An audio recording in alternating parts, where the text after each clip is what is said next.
ఎలా అనిపించింది ప్రతినిధి 2? అన్న ప్రతినిధి 1 మనం చూసాము. ఇప్పుడు 2 అయితే చాలా బాగుంది. ఇంకో మెయిన్ విషయం ఏంటంటే చెప్పాల్సింది ఈ సినిమా డైరెక్టర్ గురించి చెప్పాలి. డైరెక్టర్ ఎవరు తెలుసా మీకు? మూర్తి గారు, టీవీ5 మూర్తి గారు. టీవీ5 మూర్తి గారు నేను ఒకటే చెప్తున్నా మీకు, మీ జర్నలిజం మానేయండి, డైరెక్షన్ తీసుకోండి. పూరి జగన్నాథ్ తర్వాత మీరే ఆ రేంజ్లో సినిమా. నాకు ఈయన జర్నలిజం కంటే ఈ డైరెక్షన్ అయితే చాలా బాగా నచ్చింది అన్న. ఎందుకంటే హైలైట్స్ ఏమనిపించాయి భయ్య మూవీలో డైలాగ్స్ హైలైట్. అంతే నేను అంటున్నా, ఈయన్ని జర్నలిజం మానేసి డైరెక్షన్ చేస్తే మాత్రం వేరే లెవెల్కి వెళ్ళిపోతారు.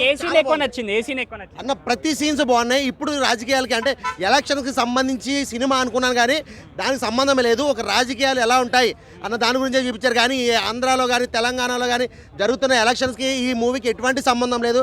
ఏది హైలైట్ చేయాలా, ఏది బ్యాట్ చేయాలా, చాలా బాగుంటాయి, చాలా బాగా చూపించారు.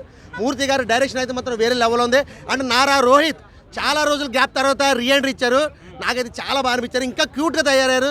ఈయన లవ్ స్టోరీ సినిమాలు తీసుకుంటే మాత్రం అమ్మాయిలందరూ ఈయన వెనకాల తిరుగుతారు. ఆ రేంజ్లో అనిపించారు. చాలా క్యూట్గా ఉన్నారు నారా రోహిత్ గారు. ఇది ఖచ్చితంగా నారా రోహిత్కి కంబ్యాక్ మూవీ అని చెప్పొచ్చు. డైలాగ్స్ అయితే మాత్రం నెక్స్ట్ లెవెల్లో ఉన్నాయి. సినిమా అయితే మాత్రం అల్టిమేట్ ఉంది. ఈయన లవ్ స్టోరీ సినిమాలు చేస్తే ఫర్దర్గా నారా రోహిత్ స్టాండర్డ్ అన్నట్టు అనిపించింది నాకు.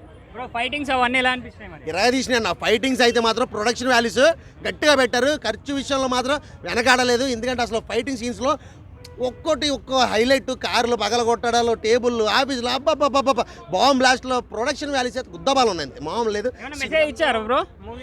మూవీలో మెసేజ్ అంటే ఏం లేదన్నా, చూపించారు. ఎలక్షన్స్కి సంబంధం లేదు, ఎలక్షన్స్ రాజకీయాలు ఇలా ఉంటాయని చెప్పారు. కానీ ఆంధ్రాలో కానీ తెలంగాణలో కానీ ఎవరిని కూడా ఇన్వాల్వ్ చేయలేదు. చాలా బాగా చూపించారు.